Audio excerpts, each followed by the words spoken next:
देखिए हम लोग बहुपद के बारे में जानेंगे। बहुपद में दो चीज़ समझना बहुत ज़रूरी होता है, एक चर और दूसरा चर। चर क्या होती है और अचर क्या होता है? देखिए चर और अचर, ये दोनों को पहले समझेंगे क्योंकि यही दोनों के मिलने से बहुपद का निर्माण होता है।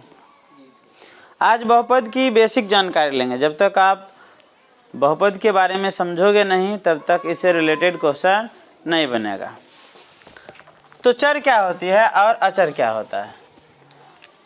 कहता है जिसका मान अनिश्चित हो, मतलब कि जिसका मान फिक्स नहीं हो, उसे चर कहते हैं। और अचर में जिसका मान फिक्स हो, निश्चित हो, उसे क्या कहते हैं? अचर कहते हैं। अब जैसे कहते हैं कि मेरे पास x आम है, मेरे पास x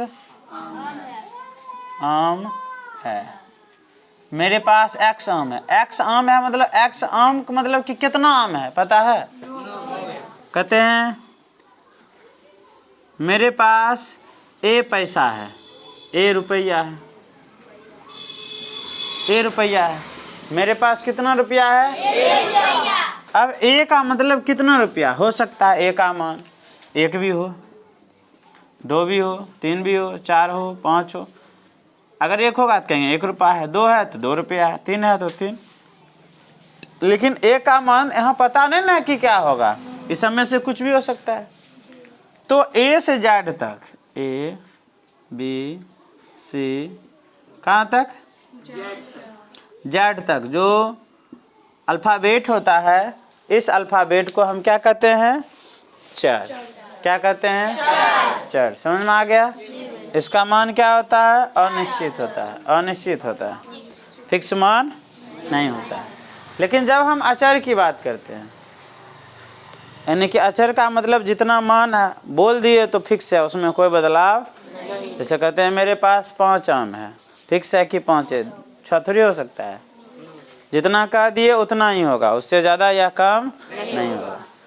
तो जो संख्या होती है, संख्या का मतलब 1 2 3 4 5 डॉट डॉट डॉट ये इन्फिनिटिव तक, ये जो संख्या होती है इसी को हम क्या कहते हैं? अचर। इसे क्या कहते हैं? अचर। और जो ये अल्फ़ाबेटिकल्स नंबर्स होते हैं इसको क्या कहते हैं?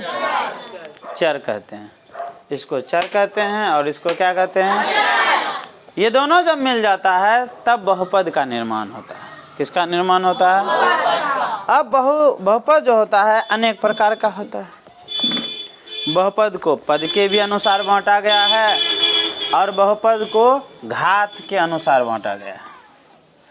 बहुपद को पद के भी अनुसार बांटा गया है और बहुपद को घात के अनुसार भी बांटा गया है। जैसे अगर लिखेंगे 2x, अब ये भी एक बहुपद हुआ क्योंकि चर और अचर दोनों राशि मिला हुआ है, मिला हुआ है, तो इसे हम क्या कहेंगे? बहुपद कहेंगे। तो आज हम 2 प्रकार से बहुपद को बांटेंगे। सबसे पहले एक पद के आधार पर और एक घात के आधार पर।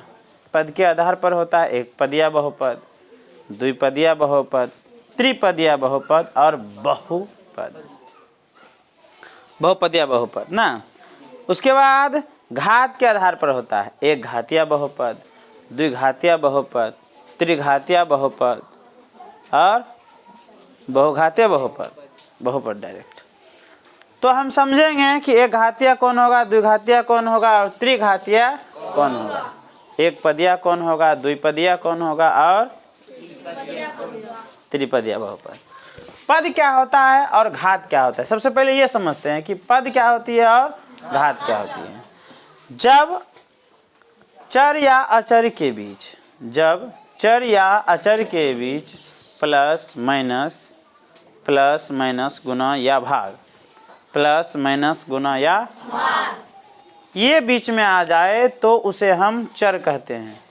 तो उसे हम क्या कहते हैं? चर कहते हैं। क्या कहते हैं? चर कहते हैं। अब देखिए जैसे रहेगा 2x + 3 x plus 2 3x plus 2 4x square plus 3x plus 2, उसके बाद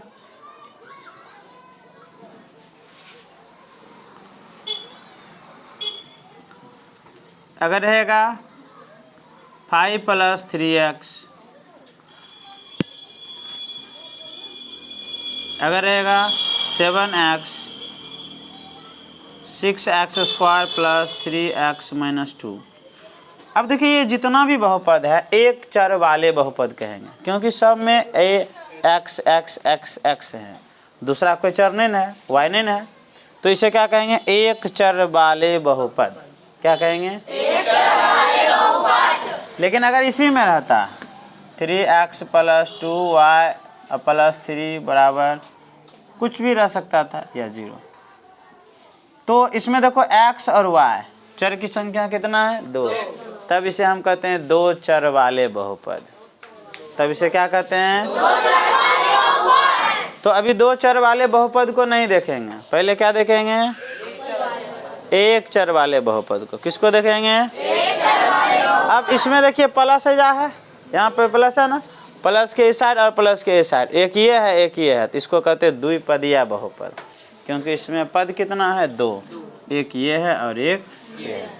इसमें कितना पद हो गया? 2, इसलिए हम इसे कहेंगे द्विपदीय बहुपद। क्या कहेंगे?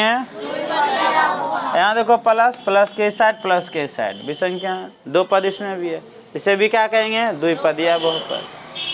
यहाँ भी क्या है? द्विपदीय बहुपद। ये कहता होगा, हाँ यहाँ देखिए प्लस 1 2 फिर प्लस और 3, तो इसे कहेंगे त्रिपदीय बहुपद। हम पद के अनुसार बांट रहे हैं, इसे क्या कहेंगे? त्रिपदीय बहुपद। इसमें क्या पद है? द्विपदीय। इसमें एक पदीय बहुपद। इसमें तो शायद आप लोग को पद के आधार पर आप बहुपद को पहचानने आ गया होगा ना। एक पदीय बहुपद, द्विपदीय बहुपद, त्रिपदीय बहुपद। क्या समझ में आ गया? पद के अनुसार समझ जाओगे कि एक पदीय कौन होगा, द्विपदीय कौन होगा और त्रिपदीय कौन होगा, है ना। अब देखिए, अब हम ये था पद के अनुसार, क्या था? अब देखेंगे घात। किसके अनुसार? घात के अनुसार। घात का मतलब क्या होता है? पावर। x पावर 2 होगा, x पावर 3 होगा, x पावर 4 होगा, और किसी पे पावर कुछ नहीं है तो पावर 1 होगा। किसी पे पावर कुछ ना रहे तो पावर क्या होगा? 1 होगा। कितना होगा? 1 होगा। तो बहुपद में जितना भी पावर रहेगा उसमें से देखेंगे कि पावर की संख्या सबसे ज़्यादा कितना है, 1 है, 2 है या 3 है। जितना सबसे ज़्यादा पावर की संख्या होगा वो बहुपद उसी नाम से जाना जाता है। बात समझ में आ गया? कैसे? अब हम पद को नहीं देखेंगे, किसको देखेंगे? घात। अब इसमें पद 1 भी हो सकता है, 2 भी हो सकता है, 3 भी हो सकता है, 4 भी हो सकता है, या उससे ज़्यादा भी हो सकता है, लेकिन हमको देखना है क्या? घात। घात का मतलब पावर। पावर का मतलब समझिए इधर, जैसे कहते हैं 2x स्क्वायर, यहाँ घात कितना है? 2। ये घात कितना है? 2। इसे कहेंगे द्विघातीय, लेकिन इसे द्विघातीय क्या कहेंगे? बहुपद। द्विघातीय क्या कहेंगे? अब जैसे 3x square plus 2x plus 3, अब इसे क्या कहेंगे? क्या कहेंगे? त्रिघातीय बहुपद। नहीं, हाँ ये तो पद न हो गया 3। घात कितना है? ऐजा 1 से है, एकरा पावर 1 होगा। एक पावर है 1, एक पावर है 2, तो सबसे ज्यादा कौन है? 2 वाला, इसे द्विघातीय बहुपद कहेंगे। पद न 3 है, अगर पद के आधार पर कहेंगे तब त्रिपदीय हुआ, घात पे घात के आधार पर कहेंगे क्या हुआ? द्विघातीय। क्या होगा?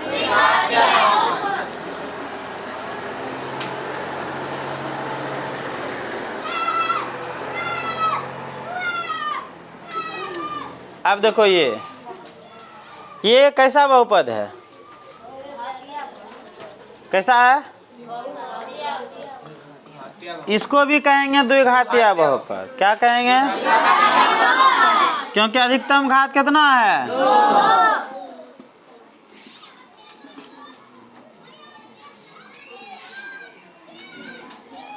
अब देखो इसको क्या कहेंगे?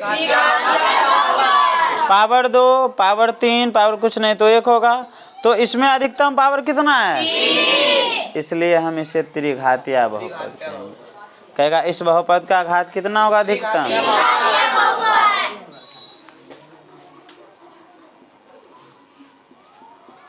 इसे क्या कहेंगे? यहाँ कुछ नहीं है तो 1 है। इसे कहेंगे एक घातीय बहुपद या रैखिक बहुपद भी कहते हैं। हाँ, रैखिक एक घातीय बहुपद। क्या कहेंगे? तो घात के आधार पर और पद के आधार पर, घात के आधार पर और बहुपद को पहचानने आ गया। जी भैया। अब हम कुछ क्वेश्चन लिखेंगे, आप लोग पहचानना कि एक पदिया होगा या द्विपदिया होगा। पद के आधार पर पहचानना, फिर घात के आधार पर कहेंगे।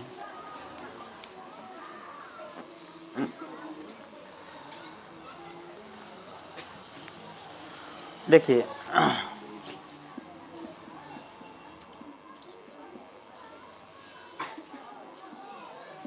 बताओ कैसा बहुपद है? द्विघातीय बहुपद। अगर घात के आधार पर कहे तो द्विघातीय, लेकिन अगर पद के आधार पर कहे तो त्रिपदीय बहुपद ना।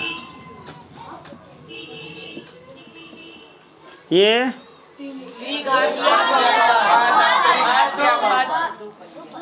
घात के आधार पर त्रिघातीय, अब पद के आधार पर द्विपदीय बहुपद होगा।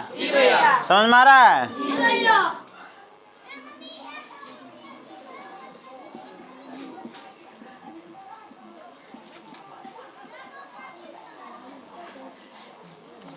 अच्छा, घात के आधार पर